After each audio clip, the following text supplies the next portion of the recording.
You're listening to the Pelicans postgame report on the PRO Media Network for all things Pelicans. Perfect. Fly Pelican, fly Pelican, fly Pelican. And I tell them that birds of a feather flock together. Fly down, I'm a Pelican forever. Pelican forever. Ain't gon' lie, I feel flyer than I ever been. We stay ballin', this New Orleans, I'm a Pelican. It's going down in the nest, wild, wild west. Come in town and do best, show us some respect. 3-point threat, I better make it rain. If it's up, then don't jump stupid like your ankle sprain. Always said, never hate the player, hate the game. Jumper where the dame late, punch a train. Post game, big Q, talking about business. Bird gang, YouTube, they ain't flocking with us. Lock up the division mission, get into the finals. Finish competition, then it's going win the title. I know this flyer than you can get. Such a threat that the refs just might call a tag.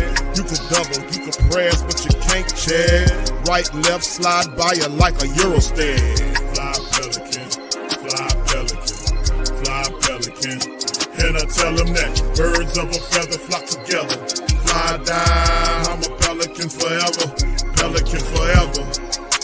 And never, and never, and never, and never, and never, and never. Say birds of a feather flock together. Yeah, fly down, I'm a Pelican forever. Pelican forever. All right, shout out to the fam for all things Pelicans. You're now tuned into the Pelican Post Game Report. We up in this thing. Shout out to the fam. Appreciate you. The Pels, man, they snap a 9-game losing streak as the Pels tames the Bulls, 143-130. And of course, this is Coach Borrego's first win. Well, it's his second win. To be honest with you, if you count the one, a couple of years ago when he beat the Dallas Mavericks as a coach, but well, he wasn't the head coach then, BQ. That's true too. I guess as the interim head coach is his first win of the season, so that'll work. But big ups to y'all. Appreciate y'all for being in this stream. Much love to the fam. Y'all do us a service. Salute to all you guys out there. Good to see you. All right, Eastside Wellington. I just wanted to show this comment. The brother posted this before the start of the game, saying posting this before the game. This feels like a quote remind them end quote game from Zion. I think Zion dominates. Pelicans win and start a winning streak. Shout out to this brother, man. If you got the lottery ticket numbers, please feel free to throw them in the chat as well for doing that, bro. So shout out to you guys for being in the stream. Much love, Pelicans. Nola, Young City 9. Who else we got in this thing? Trey, shout out to you. Black Preacher Man, much love. Stephanie, shout out to the Queen. DJ State of the Pels, J Carve, and the rest of the fam. What's up, Stace? Shout out to everybody, man. Pels get a win, man. It could be like Esan said, it could be a 2-game winning streak on the horizon. But for right now, 1 game at a time. DC, Pels get the win, man. They were in this game from start to finish. They played really well. They held the lead. And they handled business. Zion threw in 29 points on 13 of 16 from the free throw line. He was 18 of 14 from the field. Zion led the way, but we'll get into the team statistics. Early thoughts. Yeah, man. I mean, excellent showing for the Pels. They went out and scored 74 points in a half, man. I mean, it's been a while since we've seen that. Got 143 points up there. Easier said than done, but this needs to be the team we see every time they take the court. This is or should be their identity, moving forward. But it takes a lot of energy and effort for them to be able to keep doing what we saw tonight, man. It was up and down the floor, gang of turnovers. The Pels must have had like 13 steals. Zion went and dominated, got 16 free throws and just kept mashing on the gas, man, attacking the paint. And if he didn't make it, Eves was there to clean it up, man. The brother, he had so many offensive rebounds tonight. He played probably the game of his life, man. That's probably the best game I've seen from Eves. I know he had games statistically where maybe he was better, but just on the boards, man, he was just dominant. And he was also doing his thing defensively as well. So with a combination of him and Jose, what he did, dishing all them assists early in the game, Zion, Trey definitely did his part too. So don't want to leave him out, man. That won us the game tonight. And they also, you saw Borrego. I like how he come out the half like a coach. You know what I'm saying? He don't just throw his starting lineup in there. If guys are playing well, coming out the half, that's what he gonna roll with for the lineup, as you should. So, a combination of simple basketball things won us this game. And I think maybe I would imagine they had some type of practice. This might be like the second practice that they didn't had.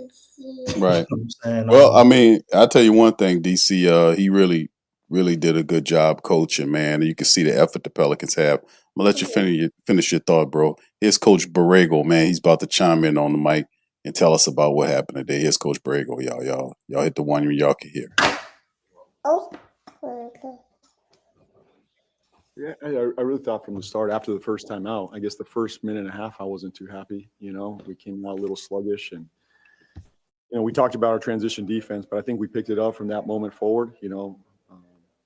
Understood the urgency of the moment, and I think the guys responded. I'm proud of them. They deserve this win. They've been working for it. We've been right there, and so good team win, overall win. You can't ask for a better team win when you look at the stat sheet, and to have 8 guys in double figures and just to share the wealth and not really care who gets the credit. That's the goal. The job you guys did on the glass. I mean, 19 offensive rebounds, only holding them to 4 offensive rebounds. I know you kind of talked about that, especially with Eve hitting the glass. Yeah, it was great. Defensive rebounds. Just what do you think overall of the job rebound? I thought he was amazing. Just the way he impacted the game on both ends. Even defensively, challenging shots at the rim. We were switching a lot tonight, so for him to just sit down and guard. But the offensive boards were impressive. Just to go get those, the amount he went, the effort he did it with, the focus he did it with. That's what we need every night from him. And Sadiq, I think, had 14 as well, or 13 and 14. Jose chipped in with some, 8. I didn't expect that one. I don't think any of us saw 8, rebounds from Jose. But give Eve a lot of credit. That's the kid we know and love, and really proud of him.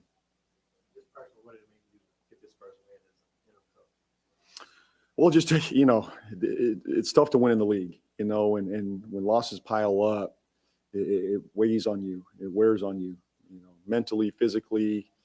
You could feel the weight on our team, and I'm just happy for the guys. They deserve it. They've been working, they've been wanting this, they've been playing their tails off, and I'm more excited for them, and I'm happy that we can build on this now. I think we saw a lot of growth there. We've seen a lot of growth, I'd say, the last couple of games. We just haven't been able to get over the top. So for us to close it out tonight, really proud of the group.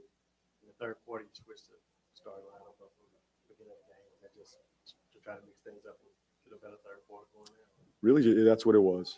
Let's get off to a better start in the third. I thought Jose and Eve had some juice in the first half, and I was going to roll with it into the second half. And those guys responded. I think we only lost I think we had the quarter one, and then Jose had the foul.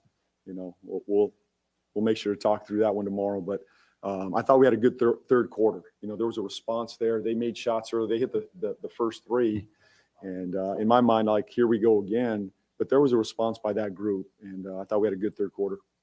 A few games ago, you brought up Eve's name as a guy that you kind of were saying, hey, we need more. We want to see you hit the boards more. What's it like just kind of seeing him respond the way he did in this game?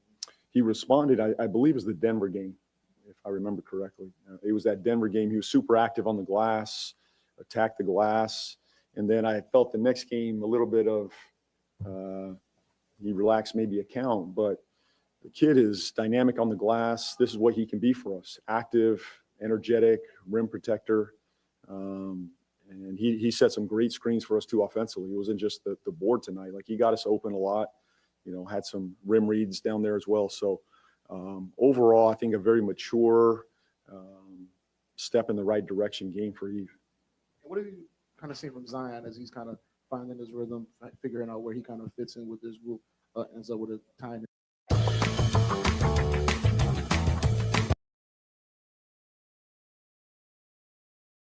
Well, he was out for, I don't remember the exact amount of games. He was out for a bit, though, trying to find his rhythm with his team again. It's a new team for him as well. So we're all trying to play and figure this out together. But I love his aggression. You know, I thought he played with great spirit and fight.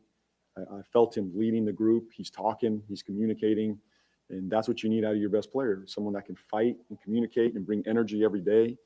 He's a winner, you know, and so I was really proud of his response there tonight. He's a willing passer when he needs to pass. I liked his defense too. I know they're a tough cover, you know, but Z sat down and guarded multiple times tonight, especially against the switching. So really proud of his effort as well. You guys are up 8 with like about a minute and a half to go. You guys decide to go small there. No traditional things on the court. Just what was that process? Well, they were trapping us. They were pressing us, and I'm not sure we've gone through a press yet. You know, maybe we need to do that tomorrow. But it was really just about getting a second pair, you know, a second ball handler on the floor. That was my main concern because it was more of a possession game at that point. That the way they could have got back in the game was to, you know, turn us over and score. But, you know, I wanted Fears and Jose out there together. I trusted Z to be the hub for us at that time. Obviously, you know, I didn't want to take Eve out of the game, but I thought the moment said we need 2 ball handlers on the floor to get us through that.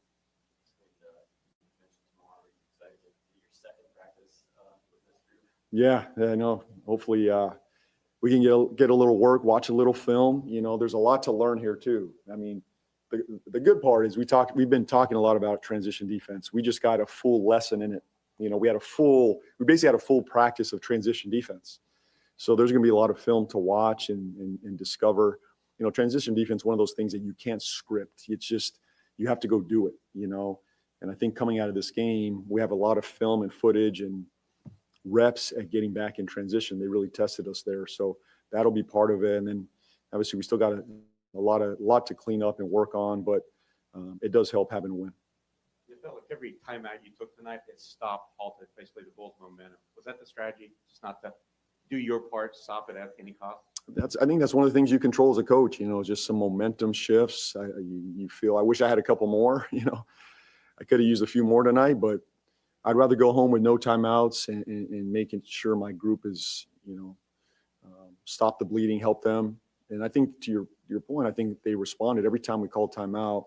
We executed out of the timeout, got a good look, you know, kind of rallied against their push. So great execution there in the timeouts. There was a lot of communication as well. I think we're getting a lot more done, I feel, in the huddles. And it's not just the offensive set or the ATO we're drawing. It's really about how do we do this defensively? There's a lot of talk going on defensively in those moments. So, yeah, hopefully we help them a little bit, you know, during those timeouts tonight. We talked a lot about the role players, certain nights like Micah, you name it. Really everybody on the bench contributed tonight. But talk about Bryce tonight. He really in that second quarter looked like just made all the right plays for you. He did. He made great plays, mature plays, attack the rim. I love his aggression to the rim. He had some defensive plays as well, some rebounds as well. He was active tonight, and it feels like every time we've put him on the floor, he's responded. I can't think of one game where, you know, he wasn't ready for the moment. PV was massive again tonight. I mean, he stepped up. Those 2 kids deserve a lot of credit. We don't get this game done without them. So, and we need that, especially with Herb out. But again, these are great reps for a Micah right now, great reps for a Bryce with Herb being out. This is your moment, and both those guys stepped up. I know these guys are different players, speaking of Micah and Bryce, but the year you guys won 49, you also had powerful dynamic wings coming off the bench, Najee, Dyson, Yeah. You know, Traeger, that combination. Do you feel like you can maybe replicate some of that just success you find in those bench units where you turn over other teams over and play in transition a lot? You get high quality looks just because of how you're playing defensively with wings out there. We do need that. I mean, to be a average or above average defense, you need wings with size and physicality in this league. You can just see it out there. You have to have that, or else you're going to bleed points at the rim. The ball's going to be downhill, and PV and Bryce both provide that. Obviously, watching Herb is, you know, a big part, but, you know, to your point, that team 2 years ago, that was really the strength of our team, was the depth and the physicality of a Najee, you know, Dyson. You can throw even a Larry. You know, there was a physicality to that group. we're looking for that. I think tonight we saw some moments of that. You know, Peavy needs to be that for us. Ultimately, he needs to be that, and he can.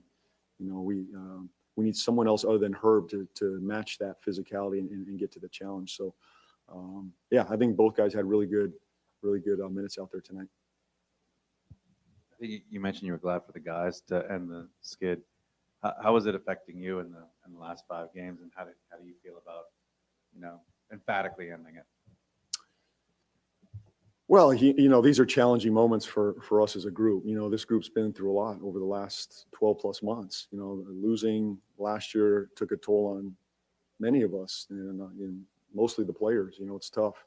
And then to get off to the start we did this year, it's a challenge. It's a mental challenge, spiritual challenge more than anything right now for our group. And so you just want some validation. For me, just some validation that, guys, you're doing great. You're doing well. You're making progress.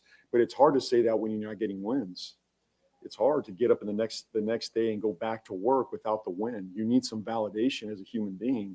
That's what tonight was about for me. A little validation of their work, their commitment, their energy, their care for one another. And I felt that with them in the locker room tonight. Good. Thank you. All right, Coach Borrego, man, breaking the game down. He covered a lot on that, DC. Coach Borrego talked about a lot of positive stuff that happened with the game, man. I just love the energy, the intensity, and the intelligence the Pelicans played with tonight. We really needed to snap the slide. And this was a really solid effort by the team. Digging in, making it happen. Zion putting a big production. Trey Murphy had a 20-point night. Sadiq Bey double, dig in. We have Yeeves, all that kind of stuff, man. We were really good. Thoughts on Borrego? Yeah, man. I mean, I like the part he said at the end too, talking about just them getting a win, so you can have that feel good moment for all the work you put in. So it's obviously, I guess he sees these guys trying hard, which they have been since Willie Green has gotten fired. But trying hard ain't enough, man. You got to execute. And they did that tonight. Like, everybody played their part, man. Everybody that got in the game pretty much contributed. You had maybe 7 or 8 double figure scores tonight. So this is a game you definitely want to keep the tape. We've been talking about so many burn the tape games. This is one you want to look back to and kind of look at, how you did things. Although we do know Chicago was undermanned and they didn't have Vucevic, so that's one reason we were killing them on the boards. And just on a little bit of a negative note, man, I don't know how to feel about them closing out with Zion at center. How do y'all feel about that? I don't know if I like that. And it didn't really get the results I think they was hoping they got either. Yeah, I seen that too, DC. They kind of Coach Borrego just kind of challenging himself, throwing that around, experiment with those lineups, man, see what he can get. I was just happy to see the effort from Zion Williamson because him throwing in that 29, man, I just thought that was we really needed a big showing from him since he came back from the injury. A lot of pressure on him to perform, for him to be healthy. We do realize that Jordan Poole is getting closer to coming back, and Pelicans firepower, man, having those two guys along with what we have here, can they climb out of the hole? Can they obviously claw back into some type of contention? There's still a lot of basketball left to go. It's a deep hole they dug for themselves, but man, with the talent that they have and how these, the rooks, DC, the fantastic, awesome rookies of Derek Queen, Jeremiah Fears, and Mr. Peavy, these guys have been awesome, man. They've been really special, and them getting these heavy playing time, these heavy minutes so early in the season, it's going to pay dividends, man, as we continue to go into the season, man. So them getting work this early means that they're going to be even further along when the games really start adding up toward as we get close to the end of the season and the play-in tournament, all this kind of stuff. So, I mean, it's going to be interesting, man. I'm just really happy for Borrego getting that first win, the team breaking a 9-game slide, having an opportunity to, take it to the Grizzlies. Knicks kind of get on the plus side of this stuff. And with the Pelicans manned up with their big guns playing and the bench playing like what it was, man, listen, we can do some stuff, man. So I don't want to jump too fast and jump too early into it, man, because yeah, it's still a lot to work on, man. But it's very encouraging to see what they did tonight, no doubt about it. Beating the Bulls down, man. Very good. Yeah, Shout out man. to y'all, man. Go ahead, DC. Positive note too as we go in and face the Grizzlies, who I think if the Pels can bring 80% of what they brought here tonight, I think they can beat the Grizz, man. They're dealing with injury issues and all type of stuff over there, so they aren't exactly the Memphis Grizzlies we've known the last several years or so. So looking at them tonight, they could possibly ignite a little mini win streak or maybe a win streak. You never know what happens with the Warriors after the Grizzlies. But Yeah. I think the way they played tonight, it definitely has to continue. But they need to look to this as who they should be or who they are. They're gonna be a team that's gonna get out and run. They're gonna get a lot of their points in transition. You get back on defense, play good transition defense, because when you get out and run, you got to run on defense too, because you getting out like that. The other team, half of them probably still down the court after you done dusted them on a transition run. So you got to get back down there, and I thought they did a solid job of that tonight, because that's what's been torching them these other games while they trying to run pace, and they just we trying to be a fast break team, and the other team scoring more goddamn points in fast break. They just looked like they have a better handle on what they want to do, far as playing with pace and not just what you call it, making mistakes faster, right? That's right. Making play faster to make fast. And you gotta have an understanding of what you're doing, man. And I think you can start to see the Pelicans understand that, man. Like they're playing with confidence. Confidence is a result of intelligence tied to preparation, understanding the assignment, and not only just understanding it, but applying what Coach Borrego is saying to you in a successful manner, understanding the communication principles, knowing where to be on the floor, this sort of thing. So it was still some stuff yet to clean up, the corner 3-pointers and all that kind of stuff. They did get off 50 attempts and hit 20 of them, but the Pelicans hit 13 to 35. So we'll hit the stats. But yeah, you can see not only just the effort before, but you can also see the confidence building around, especially with the Rooks. The Rooks have really got a grasp for it. You can see Zion fitting in there. You can see him talking to the young people, telling them what to do, what not to do. This sort of thing. It was actually a good mix, and we want to keep this thing going. And anything's possible if we can keep this thing going. Like I said, Poole is the next guy to come back. We'll ultimately get Mekovic back to add to this. So I'm encouraged tonight about the performance. Now, can they continue? Can they build on this moving forward and make this the floor in which they play? When do they turn the corner? Speaking on Jordan Poole, he's been cleared for basketball activities. And there you go. I know what you might think, because I thought the same thing, because we all have David Griffin PTSD. Him actually being cleared for basketball activities probably means he's going to start against the Warriors. He possibly could play against the Grizzlies, but I wouldn't hold my breath on that one. But I say we get Jordan Poole back against the Warriors, man. That would be some much needed offense that you could add to either the bench, or I don't know if they put him in the starting lineup. But I'm liking what I'm seeing with we finally got to see Sadiq Bey in the starting lineup with everybody and no Herb. And he looked pretty damn good, man. Double, bro. Him and Yee's probably had about 30 goddamn rebounds between the two of them, man. I know, bro. He just he DC. That brother there is. We talk about Herb making more money than the man, obviously, but he just fits better there. I mean, he's a physical. He's better than Herb, bro. I mean, he's better than Herb. He's more complete than Herb. No, I'm saying I ain't talking about half and half. I'm talking about completion. I'm talking about a complete player from offense, defense, physicality. His body is more NBA ready. Herb still need to gain a little bit more muscle and get stronger, but Sadiq Bey's ready. Sadiq Bey is ready, and he looks good with what the Pelicans got going on. He had a double-double tonight. No disrespect to Herb. Herb ultimately, his offensive game will come around, but man, Sadiq Bey is really showing up, man. Tough on the boards, shooting three-pointers, defending people, understanding the defensive principles, all this kind of stuff. Just a complete player, man. And plus the price that they're paying Sadiq Bey to be here, man. And he's, from a numerical standpoint, he's outperforming Herb Jones too.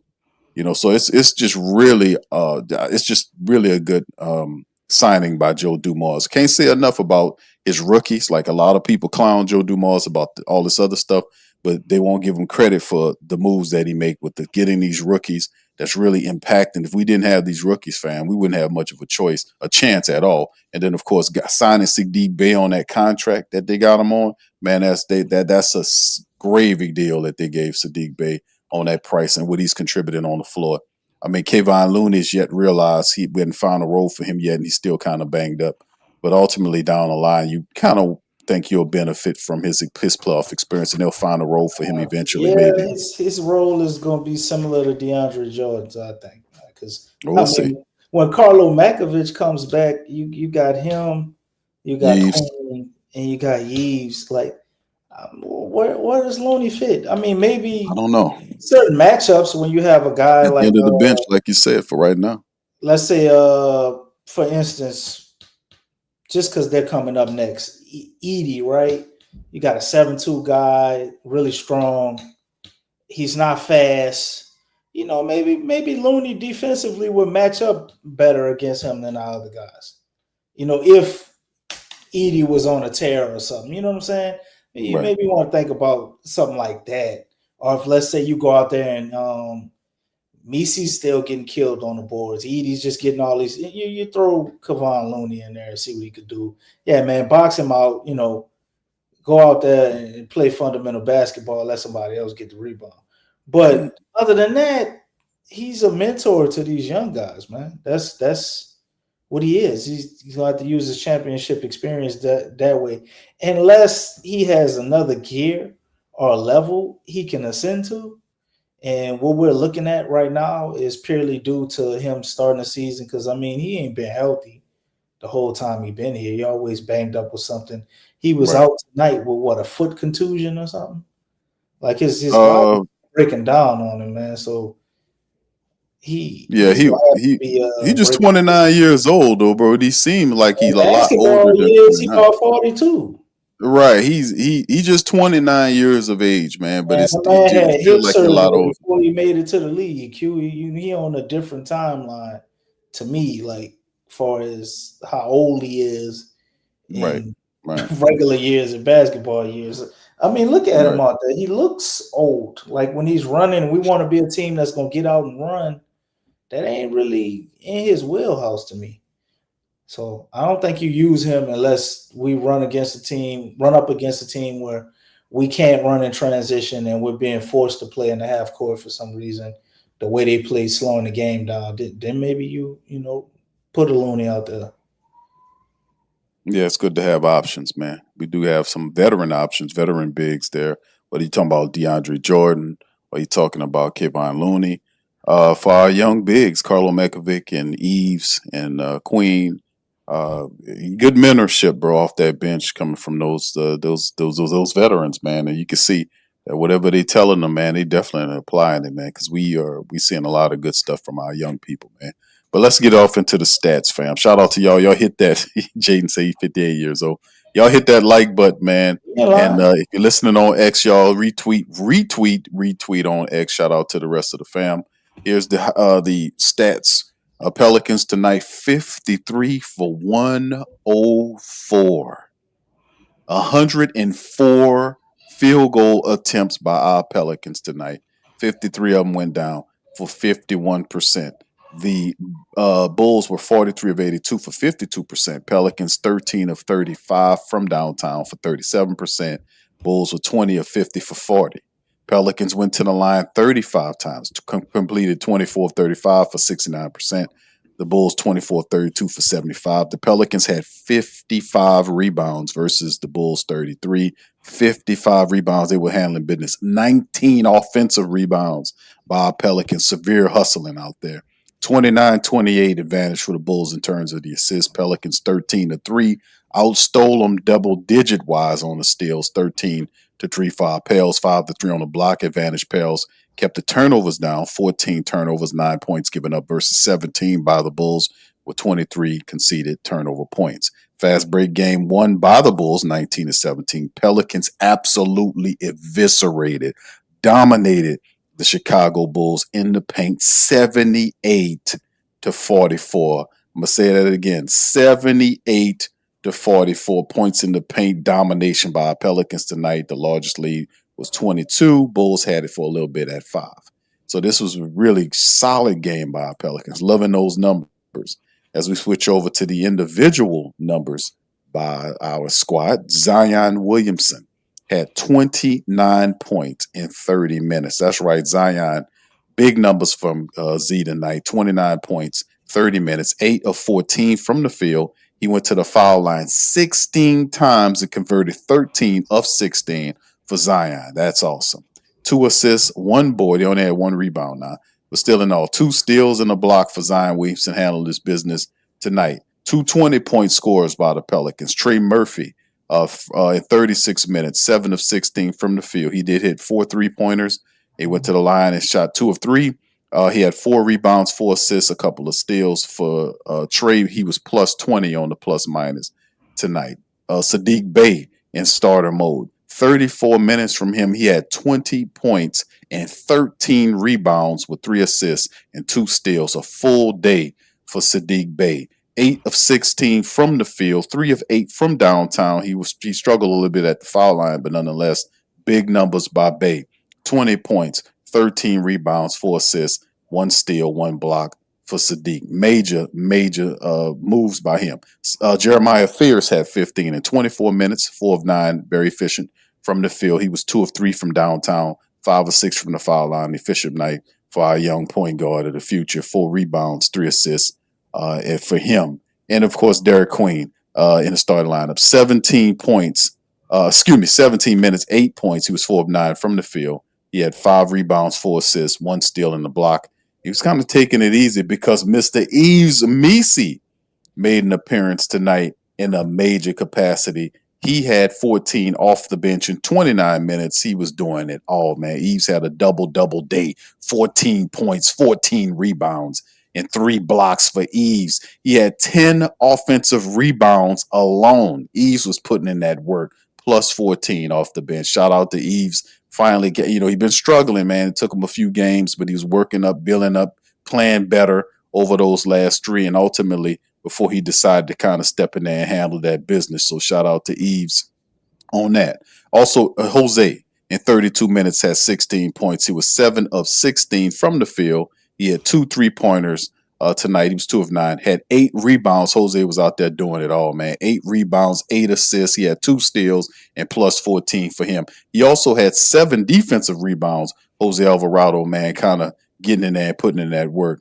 Peavy came in for 20 minutes. He had 10 points, 5 of 9 shooting from the field to help out with the team. 3 rebounds, a couple of assists, and 4 steals for Peavy. 4 steals for him on plus 13, plus minus. And Bryce McGowens got an opportunity to play in 18 minutes. He had 11 points.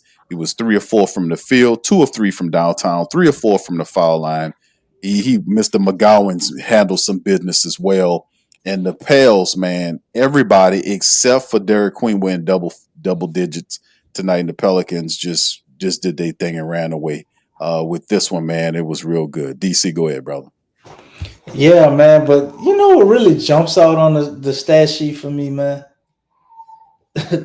Zion with 1 rebound, man. That's crazy. I try not to focus on He that. only get 1 rebound. I know. I try not to focus on it. Jose Alvarado out rebounded the hell out of him, bro. But it's an effort thing, man. I don't know what's going on now, man. But we won the game, so can't trip too much. But looking at this plethora of players, man, all in double figures is very encouraging. You got Herb, Sadiq Bey, Zion, Fears. Let's see who else. We scroll down. Yves, Jose, Peavy, and Bryce McGowan's. All in double figures, man. That's 8 guys in double figures, man. That don't normally happen for us. So you definitely want to enjoy that while it's here. Hopefully this could be a trend, man. Even Bryce McGowan's, Borrego brought. I remember the first time I saw him put him in, I was like, the hell is going on here? But hey, I guess you gotta try stuff. And he actually looked good tonight. And he's been playing good defensively. Yeah, dude could play, bro. Yeah, man, he got some Dude could play. So I think going into the Grizzlies game, this makes it a lot more exciting. We got Zion back. Hopefully, from this standpoint forward, he can be healthy, regardless of what the Pels try to do. I know everybody is kind of washed their hands with the Pels right now. Nobody around the league expects us to beat anything, but it's still up to the guys, in my opinion, man. You got a fresh start. See what you could do with it. New coach. You got your first win under your belt. Now, from this moment on, let's see how they respond, man, and how they move going forward. And I would say probably in another 10 games or so, we'll know if the season will be worth anything or if it's just the same old, same old. I would have to say DC. I think I don't want to say nothing too early. We get ready to play Trey Murphy's post press conference speech in just a moment. I just want to say anything is possible with the Pelicans if they play like this. If James Borrego can inspire them to show this type of effort, the sky's the limit. Because, like I said, Trey, you get Jordan Poole back. That's what 20-point scorer. Zion Williamson played real well tonight, and since coming back from that injury. Eventually, you'll get Herb Jones back. I think they said December the 2nd for his return.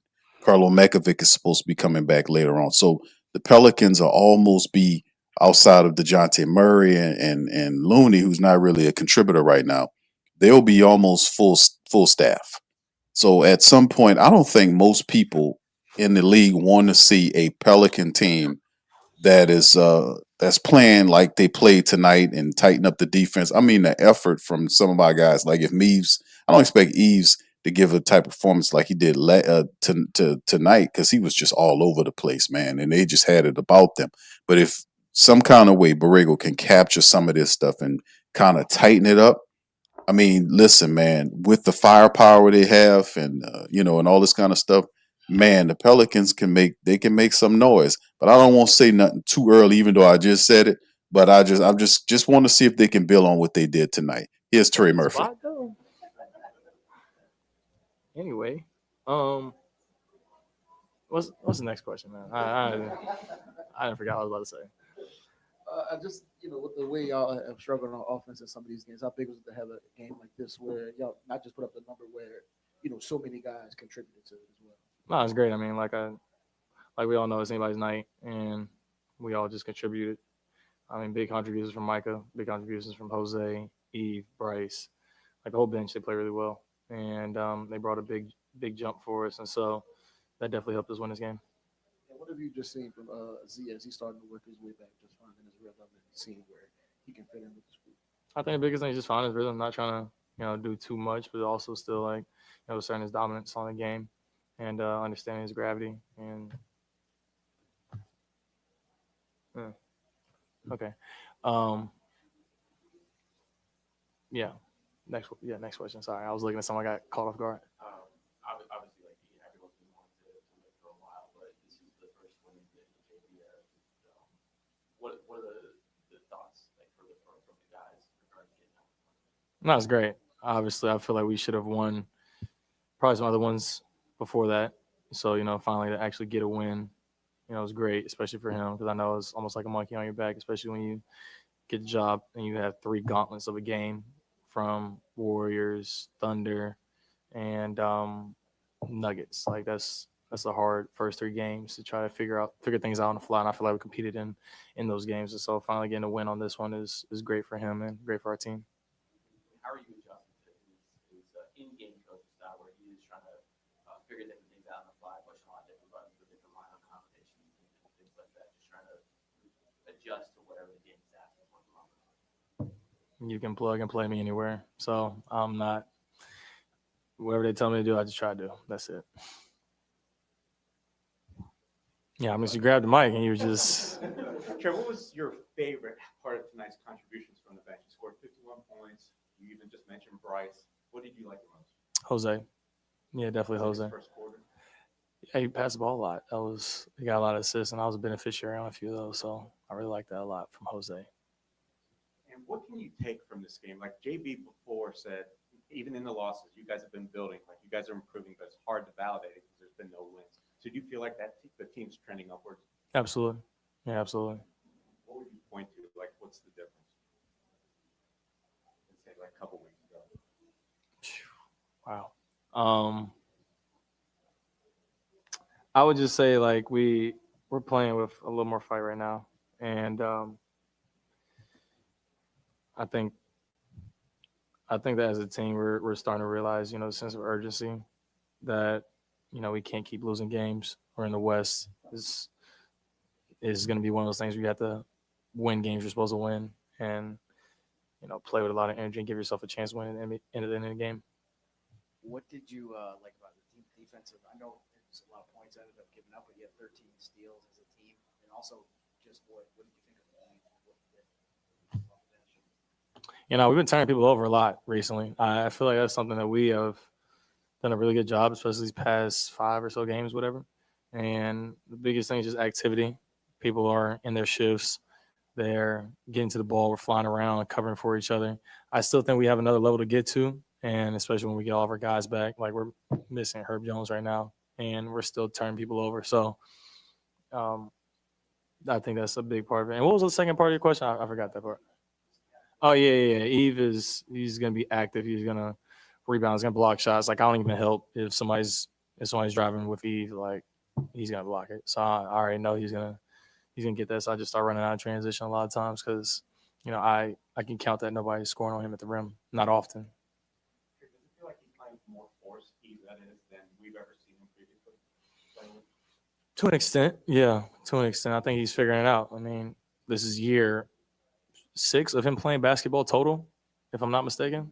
Yeah, like year 6 or 7. Like he's in the NBA games, contributing, playing major minutes, and it's going to take time. Something like that doesn't happen overnight. There's people that's been playing since they were 3 years old that still don't play with the amount of fight and effort that he does. So, it's great to see him out there really competing. Yep. Oh, you talking about Micah? Oh, no, I'm not even going to give him Herb Jones. I know, that shit was ass. All right, Trey Murphy, man, kind of talking about the game, whatnot. Good questions by our reporters on that segment, by the way. They were asking some really solid questions about the team in terms of what we noticed or what he sees that's different.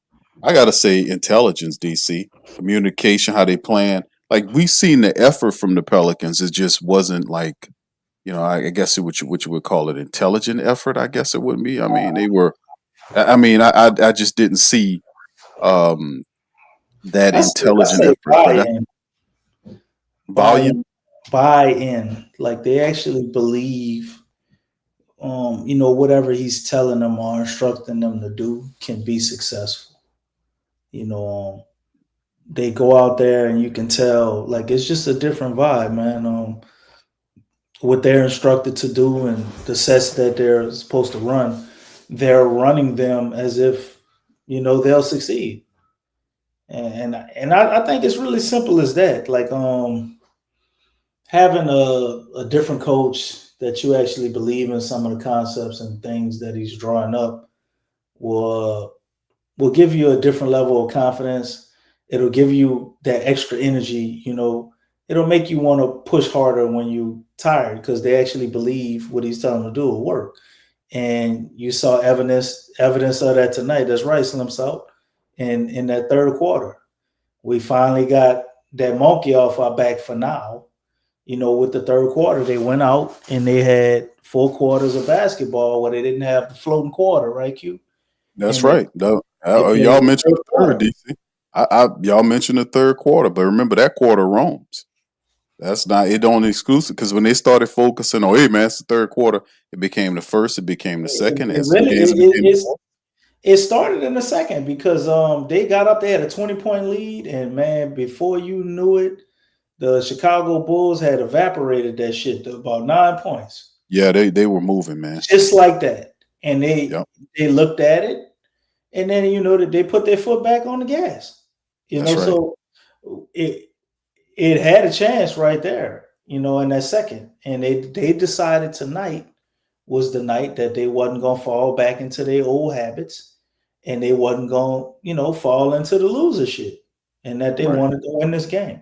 Because it really don't matter who the opponents are with the Pelicans, man. They just have been in a mentality, just a mindset of losing. So they were searching out ways to lose. Now, although tonight doesn't fix everything, it's a step in the right direction. The next thing the Pels need to do, whenever that opportunity presents itself, they have to win a close game.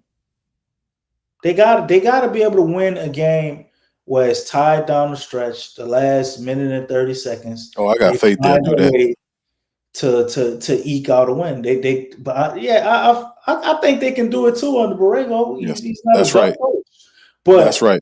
they have to go out and do it, and they have to get comfortable in those scenarios. That's the only way we're gonna beat teams like the Lakers, and if we can ever get a win on OKC and the Boston Celtics and all of these premier teams, regardless if that's now or later in the season, if we continue to grow, you have to be able to do that. So that if you can't do that, to me, the season is already lost. We can't be like how we were that 49-win team and go out and have, wins like we had tonight. We know the Pels can win like this when they're front runners. Can we win when we either the game is all tied up or we coming from behind and we have to execute down the stretch and kind of walk that tightrope of the first person makes a mistake loses. Can we win like that? So that's the next thing I'll be looking for after they show us whether or not they can beat the Grizzlies. I would say, as before, with that, I think that was exclusively tied to Willie Green. The clutch time losing because the guy couldn't coach. He couldn't dial up any plays. He didn't make the proper adjustments. And you would have to win with a lead. When things got closer, required intelligence and strategy, man just simply didn't have that. So, I mean, Borrego, this is a total different coach altogether. This is the complete inverse to what the hell we had before. I mean, the players are buying in because he's explaining the game to them, like he explains it to the family members that's listening to him. When you hear Borrego talking about the game, it's a lesson on basketball. He has a way of like it's like sitting down and drinking coffee, or you're at the drinking a beer with Borrego and talking to him about basketball. That's what some of these press conferences are like. Like You he's don't agreeing with think you. sometimes that maybe he says a little too much. He No, speaks basketball so much. I'm like, he's man, very candid. right? It's like, He's very man, I candid. hope you got another. I hope you got another level to this, Borrego, because I, you just be laying it out there, bro.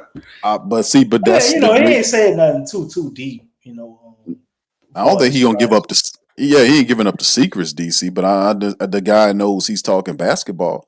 Yeah, He's a basketball coach. He was made to coach basketball. He got love for basketball. He understands strategy and angles, all this kind of stuff, and concepts, adjustments.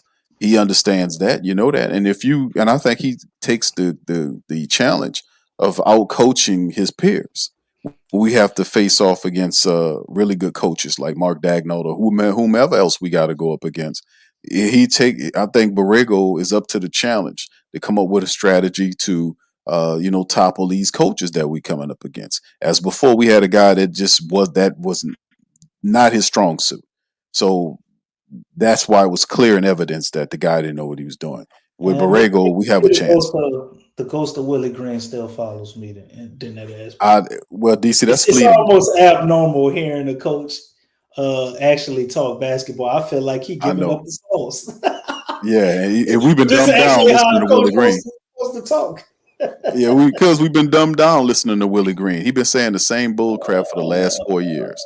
You know, I and ain't gonna most lie. of If that. he was a good coach, that would be fire though. He just get up Who? there, like the whole Bill. He'd be like the basketball Bill Belichick. You know what I'm saying? Who you Just get talking up about, there, Willie? like let's say, Oh, DC. just imagine in a whole nother Do I have dimension to? or I galaxy. don't. I If don't he want was to do actually a good coach and then he gives those interviews, bro, that'd actually be kind of fire. But it, bro. it'll never happen. It almost have Right. Well, it he sounds gives like less at the press conference, but shows you on the court. That's what you mean. right. Like like a Yeah, basketball Bill Belichick, man. He really don't say shit, exactly. but he just Right, be but out there shows you. kicking people ass. You know what I'm Right. saying? Yeah, that would be something else. And in some weird dimension somewhere, Willie Green's a guy with like 3 or 4 championships as a head coach. Isn't that crazy? You're gonna have But to watch Rick and Morty or some shit to find that. all right. So anyway, let's move into the preview, man. As we looking at the Pelicans, can the Pels build on this really good win, taking out the Chicago Bulls, a feisty team that's a well coached team under Coach Donovan. Now they face off against the Grizzlies, a team that is 6-12, 2-6 on the road. This will be Wednesday. Tip off time at 7 o'clock in the Smoothie King Center. Can the Pelicans build on top of this thing? 3-15, 2-8 at home. But Coach Borrego appears to have them playing. We know that Ja Morant is out for this game. Zach Edey possibly could return for this game. They have it listed as a game time decision. Matter of fact, here's the injury report, fam, for y'all to take a look at. You can see Edey right here. Estimated return time November the 26th for the game. We'll see what that is. Ja Morant, they're saying, is out to the 2nd. And here's several other players. Brandon Clark, late December. Javon Small is December the 7th. And Ty Jerome is January the 15th. So Edey could be the next one to return the big in the middle. He is And definitely then, coming back, Q. right. So, yeah. And then, of course, you see the Pelicans right here. Jordan Poole estimated November the 26th, Wednesday. Or, maybe for the Golden State game. We might feel like we can give him some time to get ready and have him ready for that game, even though I would want him to play to get back so he can at least get some reps for Golden State because we're going to still need his shooting ability. Herb Jones doesn't get back according to the estimated timeline of early December 2nd, to be honest with you. Jordan Hawkins will be back. He had a personal family issue is the reason why he didn't play. Karlo Mekovic is also supposed to return. And of course, we know about DeJounte Murray not returning until early next year. So these are some of the estimated timelines. You can see that they're actually saying that the Grizzlies giving them a 51.5 chance to beat the Pelicans.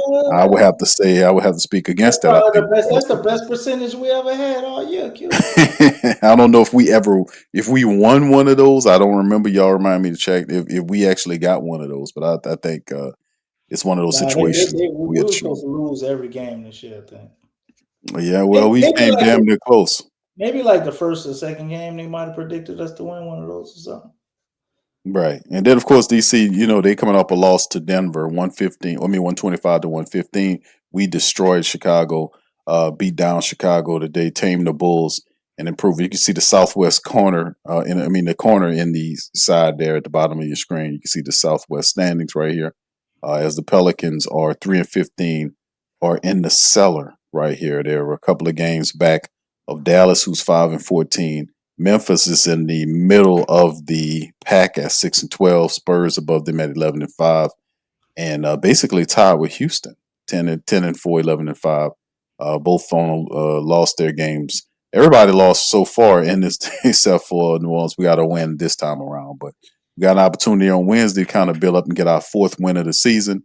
DC, let me see if I can get the whatchamacallit, the depth chart on the screen right here, as you can see, like we talked about some of these guys. So there you go. So there it is. Ja Morant, they listed him as out. Wells, they got Cam Spencer and others there. Cedric Coward, Triple J is there. Jaren Jackson Jr. Edie's supposed to come back. So this is a team, DC, a lot of people anticipate without Ja in there, we should be able to take care of business against this team. They do have some players off the bench. You might see Kobe Buffkin and a couple other guys in there, Contavious Caldwell Pope. and others. We'll see how what kind of rotations they throw. But a lot of people, including myself, expect the Pelicans should beat the Memphis Grizzlies and kind of stamp that and get that 2-game winning streak going. Let's get some talking about that. Yeah, I mean, looking at the depth chart, man, they riddled with injuries. It's almost like looking at ourselves and what we normally deal with. So to run across a team that's they're actually dealing with a lot of things other than just injuries. It's a lot of back and forth with the coach and the main players. You do have a budding, rising star in Cedric Coward. So, watch out for him, man. He can definitely get us the business. Jared Jackson Jr. is actually in the starting lineup, so he'll be there. Appears, and Zach Edey may come back as well. That's right. So, Jalen Wells was pretty good last year, man. He's been having a rough go of it. I don't know how he's been doing recently, maybe the last 3 or 4 games. But this team still has, they got some players. So, and they have a coach strategically. I saw him do a lot of creative stuff offensively, but it just wasn't meshing, I guess, with Ja this year. And they just a mess, over there with what they got going on. But that ain't our problem. They got trade rumors and this and that. So I don't think this is a team you're going to see be at their best. If you come to play, they're already dealing with some injury issues. They're dealing with chemistry issues and trying to figure out who they are or who they're going to be now with this new coach. We should be able to go in there and capitalize off of this. Coming off of a really good win. Pel should be feeling good about themselves. They get a day of rest in between. They should win this game. And I'm gonna go on the books and say they will win it. We ain't got no phantom injuries to deal with, nothing we don't know about. Hopefully Jordan Hawkins come back and ain't like he bad luck or some shit. They played their ass off without him, right? I ain't never seen a bitch look like that. But anything I guess barring some weird Zion setback, I think no we should be back-to-backs, DC should be good to go. Right. Yeah, so I mean, shout out to Marlon, man. Appreciate the $2. DC equal dissing coaches comparing Belichick to Willie Green. I wasn't necessarily comparing Belichick to Willie Green. I said, what if Willie Green was actually a good coach and he gave them lame ass press conferences? I said that'd actually be fire. Get the money out. Stay cool. Nobody gets hurt. Take the money out. All of it. Come on. Wasting my time now. Come on. Come on. Stop stalling.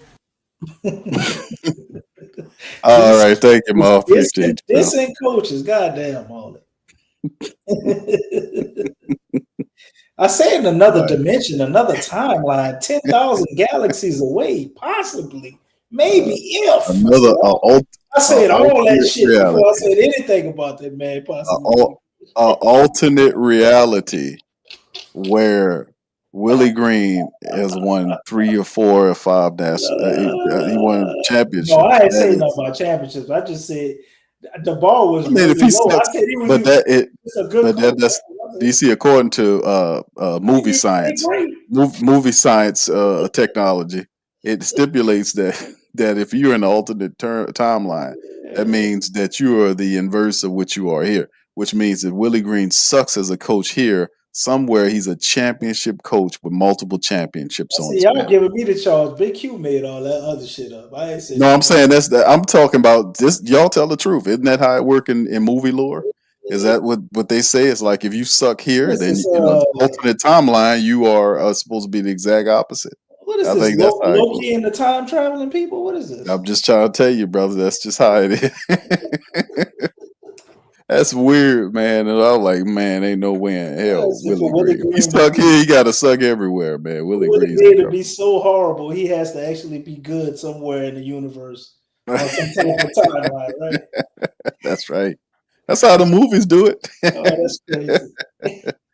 I think All that right, he would what's up, actually be Danny? an anomaly, Q. I think he just would be sorry on every timeline, everywhere, man. I don't think you'd be able to find him, bro. That's true. You They got to don't work. You have, got they to have don't have something to the work tech. with.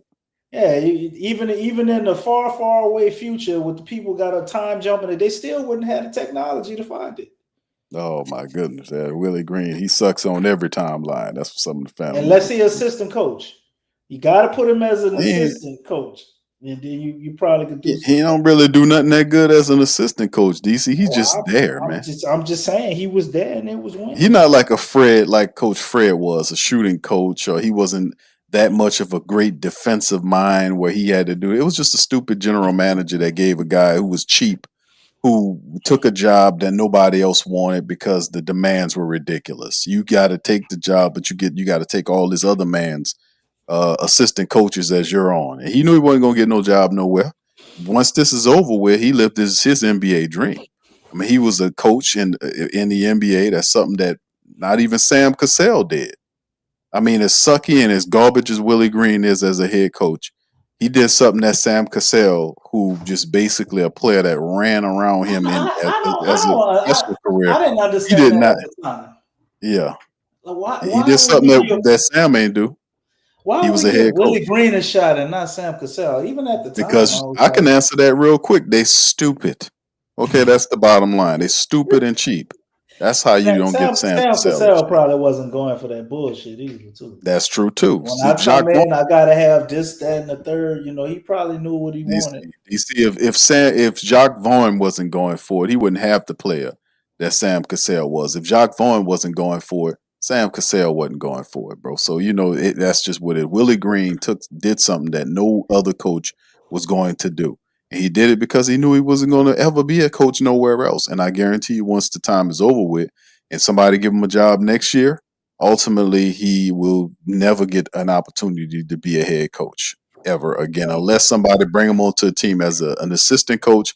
That guy gets fired. He might sneak in as an interim, like Elvin Gentry did when he didn't. That happen with Elvin Gentry somewhere. I think in Sacramento, where the guy he was Sacramento Brown got fired. I think it was Coach Brown got fired out there, and Gentry was his assistant, and Gentry snuck in as an assistant for a little bit. But ultimately, before they moved him up into the Sacramento Kings organization as some type of administrator of something, he got some type of public relations job now with the Kings, man. So, like I said, man, it's just, I think that's how it happens. But yeah, Sam Cassell definitely knows basketball, but that just show you how we're not all shit's fair, fam. It just ain't all fair, man. But anyway, man, listen, we're gonna get ready to go. I agree. I think the Pelicans will get this victory, man. We will beat the Grizzlies. I mean, they got it on their mind. The question is, can we sustain this stuff and can we take it? And DC, listen, before we go, let me throw this at you and the fam. It has to mean something, all of these losses that we accrued since Coach Borrego stepped in the door. The teams that we played, the Golden States, the OKCs, the Denvers, Denver twice, matter of fact. So, I mean, some of these players, and I mean, these teams that we played and the players that we played up against, with all of those reps and how they were ran through the ringer, I think that has to at some point really factor into these lesser teams like the Chicago Bulls, the Memphis Grizzlies, and all these other teams that's struggling with injuries and chemistry issues as well. As we gain more of Zion gains more of a fitting, we get Jordan Poole back, Herb back, and all these other guys back. This should definitely help propel the Pelicans, man, and put them on a different plane in terms of them competing and being more of an intelligent and thorough basketball team. What do you think about that? I don't know, man. I think the Pels are in position to right the ship, basically. But it's really on. Can they keep this up? Can they sustain this? Can Zion stay healthy? Are we actually locked in to what they're trying to do right now? Or are you looking at Fears and Queen, and we're thinking about building a team to fit those two guys? And it's just so many different things going on, man. And with the fact that they're 2-14, in the future of this franchise that's up in the air right now, man. It's definitely a fork in the road. And a lot of these, I guess, decisions are probably going to be based on what you see over the next 10 games or so. At least I think. So I understand what Borrego is doing, but I think it's a lot at play that's bigger than him and bigger than the team we're seeing right now. But if they want to, like if Zion wants to be here, right? And even if he wants to leave still, I mean, he got a ball out. So it's still all up in the air, Q. Like I don't think I can confidently say anything is definite right now. Yeah, well, I think the main hindrance to it, I think, at first was getting the players healthy. They coming back at the right time. The strategy was the other part, getting them to play in the way that he wants them to play, which they see playing like that gives them an opportunity to be competitive, which you see they have. He's a really solid explainer of the game and a coach in terms of voicing and communicating what he wants them to do. He's really good at making adjustments. He has live lineup roster changes going into starting the game off and then going into the second half, switching up things, knowing who's flowing and what they need to do. He has a wonderful feel for the game. As long as you have that and a guy that understands how to defeat the adversary and what they need to do to implement it, and he can be able to then have enough respect from the players to communicate that to them. And we got the players out there that starting that, like you said, buying into it. Anything's possible. I think they beat Memphis, and I think the first challenge of them, how good they're going to be, is having Golden State on Saturday, and then they turn around on Sunday and play the Lakers. Now those are the little road trip we go out to Cali and take them guys on, but that'll be an early test of them because the Pelicans will be playing when they beat Memphis on Wednesday. They'll be having, they'll have a 2-game winning streak, first time under Coach Borrego. And they'll have a bit of a confidence boost. They got a few games. Thursday, Friday, they head there. Saturday, Sunday, back-to-back games with Golden State and LA. We know probably Zion is not going to play in that Los Angeles game on Sunday. So we'll see how it'll. Well, he should, but based on what we see him, we'll see how it goes, DC. But if we'll see how they treat Zion going forward because he should play. He should play in those back-to-back. You said it right. I'm about to get to my man Black preacher man with that super chat. But you said it right, bro, when you said a test, because that's how I see it. I think at this point, everybody on the roster is being tested, other than your rookies that you just wasted. Well, not wasted, but you just used this draft capital on, right? PV, Fears, Derek Queen is here. Everybody else right now, to me, is being tested to see if they're going to be here moving forward. If that can all fit, how it all works. It's a big gumbo. They cooking, and they don't have all the groceries. They're trying to figure out what seasonings they need and what they're gonna do. It's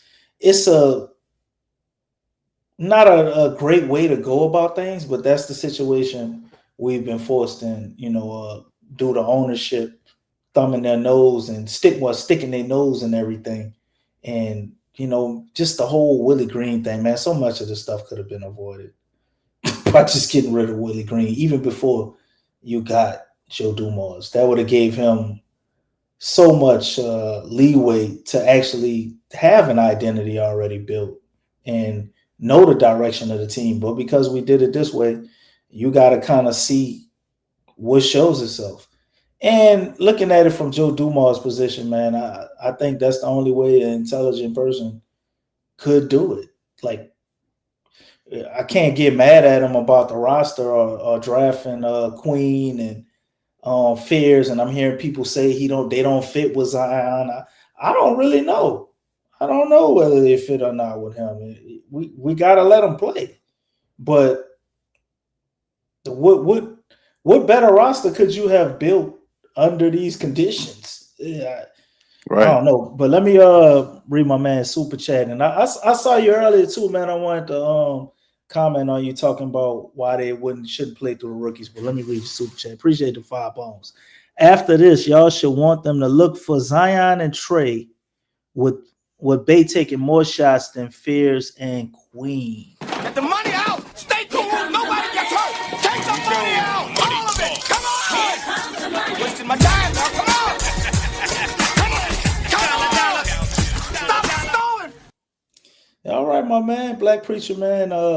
You picked the right time to come in here and say that after a dub. I can't argue with you too much. And what I was saying, last show, I didn't have a problem with playing through the rookies because, like, Zion wasn't there. They didn't look good. Somebody had to take the shots. But them being more under control, and they shouldn't be, lead dogs, I guess, on with the shot diets with Trey and Zion there. So I don't really have a problem with what you're saying, man. But I do think Queen, we probably would want to utilize him more, but Yves Misi had a hell of a night tonight, so that's why you didn't see it from him. But I don't see any problem with Fears getting 10 shots a night and Queen getting maybe about 12.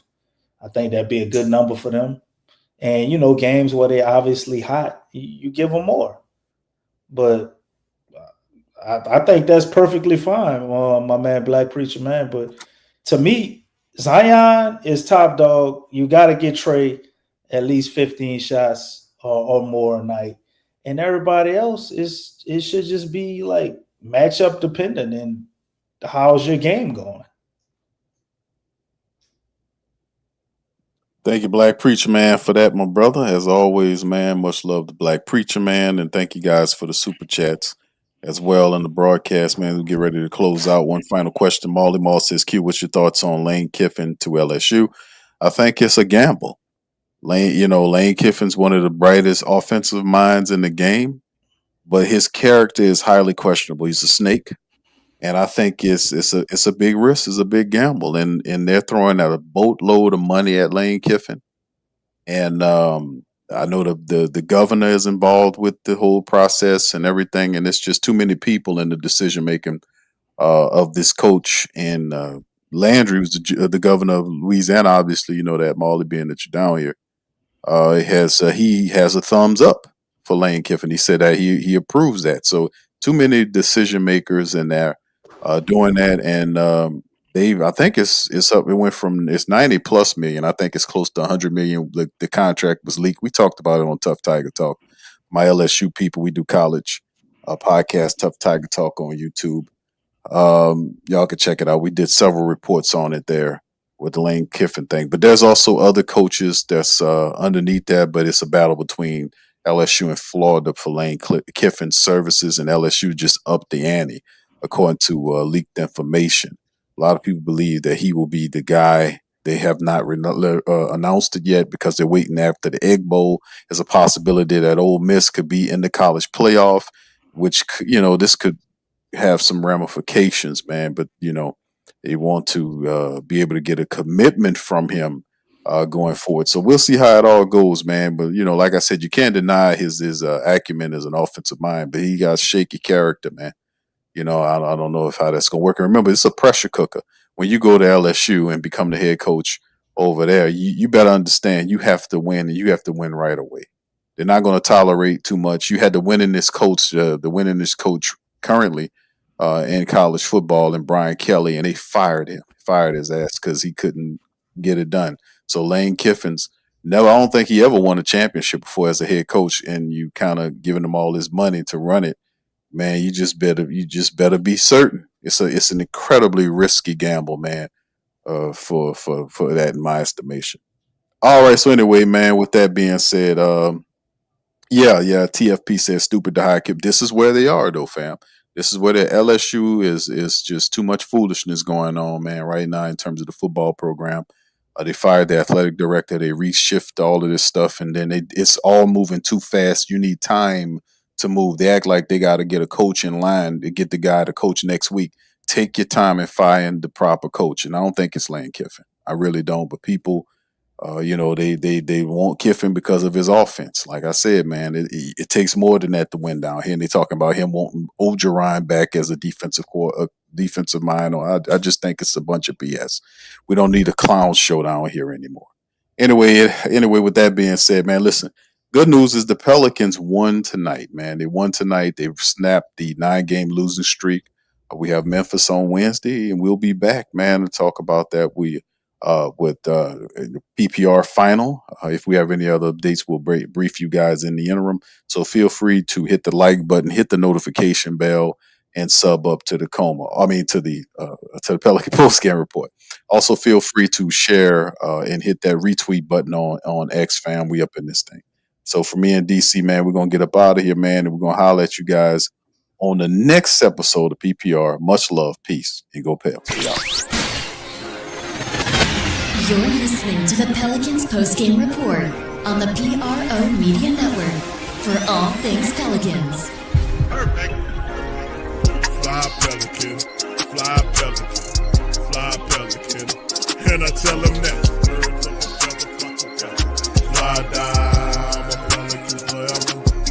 Yeah, ain't gon' lie, I feel flyer than I ever been. We stay ballin', this New Orleans, I'm a Pelican. It's going down in the nest, wild, wild west. Come in town and do best, show us some respect. 3-point threat, I better make it rain. If it's something, don't jump stupid like your ankle sprain. Always said, never hate the player, hate the game. Jumper where the dame late, punch a train. Post game, Big Q, talking about business. Bird gang, YouTube, they ain't flocking with us. Lock up the division mission, get into the finals. Finish competition, then it's going win the title. I know this flyer than you can get. Such a threat that the refs just might call a tag. You could double, you could press, but you can't check. Right, left, slide by you like a Eurostep. Fly Pelican, fly Pelican, fly Pelican. And I tell them that birds of a feather flock together. Fly down, I'm a Pelican forever, Pelican forever. And never, and never, and never, and never, and never, and never say birds of a feather flock together. Yeah, fly down, I'm a Pelican forever. Pelican forever.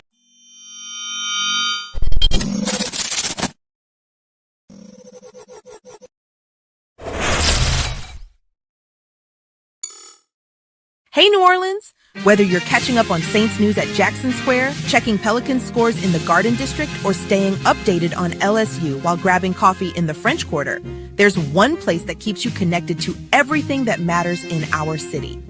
From Bourbon Street to the Superdome, from Preservation Hall to the Riverfront, New Orleanians are staying in the know with the WhoDatDaily.com. Your daily source for Saints, Pelicans, LSU, and all the sports, music, and culture that makes our city special. At work downtown, at a game in the Dome, or just relaxing by the Mississippi, wherever life takes you in the Big Easy, you can stay connected. Because when you're from New Orleans, you don't just live here. You stay in the NO. That's stay in the know. Visit the WhoDatDaily.com and never miss what matters most to Who Dat Nation. Stay in the NO, you stay in the know. Welcome to the Pro Shop, where we create authentic NOLA-inspired clothing for men, women, and children. From Saints jerseys to Pelicans gear, everything's crafted right here in New Orleans. Whether you're shopping the Pro Shop, the Pel Shop, or the Pro Shop Kids, we've got your whole family covered with genuine merchandise that represents our city's spirit.